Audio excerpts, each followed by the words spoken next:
Good morning, it's Wednesday, June the 20th, and I'm back in one of our early planted fields of P007 A90R soybeans near Kleefeld, Manitoba, in a field that also features a plot. It's shaping up to be another really hot week, and just to give you a bit of perspective, since the beginning of May, when planting started in the southeast, we've accumulated almost 130% of our long-term average GDUs for this point in the season, and that means that our crops are developing very, very rapidly. With some rain just before the weekend, it also means we're seeing a few more weeds creeping up in our row crop fields. So make sure you take this opportunity to go out and clean up those fields for another couple of weeks to protect your yield potential. While you're out scouting for weeds, it's also a good idea to carefully dig up some of those plants and search the roots for root nodules. You want several of these per plant, and when you pinch them open they should be red, as that would indicate that you are producing nitrogen, which that crop will need from now until harvest. Soybeans are a photosensitive plant when it comes to switching to the reproductive stage of development, and usually we see the first flowers about a week after the longest day of the year. In this particular field, the most advanced plants are already at the V5 stage, and we're starting to see the first flowers. Another thing we're noticing is relatively long internodes on the lower part of the plant, and this again is driven by heat early on in the season. This means that we should have a relatively high pod set this year. Combined with all the other factors, we're looking at some excellent yield potential in our new varieties for the 2018 harvest season. Next, we'll take a look at what corn is doing.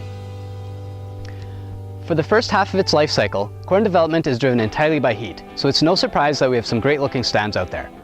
Knee-high by July is the most commonly used benchmark for Manitoba corn growers, and a lot of fields, like here near St. Adolphe, Manitoba, the corn is already at that height with 10 days left to spare. For the most part, corn leaves are turning a dark green color and the plants are entering that rapid stage of growth. However, there's still a few areas where we're seeing micronutrient deficiencies in corn stands, with stunted plants and paler leaves. If this is your case, you should take a look at your soil test. If the micronutrients should be available to you, it's probably just a matter of time before the roots pick them up and that crop takes off. However, if you do have concerns, your last pass of glyphosate is a great opportunity to add some micronutrients to help green up that crop and get it growing in a hurry. Next, Marcus and Mark will provide a short update on the dairy side of the business.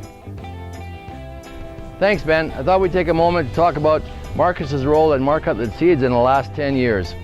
It's been a great experience to have him on the staff. He started off as an SLV technician, moved on to a livestock specialist, then became a dairy specialist, and he had a lot of titles over the years and gave us a lot of great advice. The one thing that I'd like to mention is that when he first started, he was extremely nervous in front of a camera, and he still is today. Marcus, tell us a little bit about what your role is going to be at Four Oak Farms as we move on. So first of all, I'd like to thank you and Marilyn for providing an awesome place to work. I've learned so much and it's been a great time. It's just time for me to shift back and focus more of my energy on our farm. I still look forward though to being involved at Marc Hutlet Seeds and helping mentor Karis into some of the roles that I've been doing till now. And we look forward to keep working with you. Thank you very much for watching this week's video. And if you have any questions, please call the office. Have a great week. Thank you.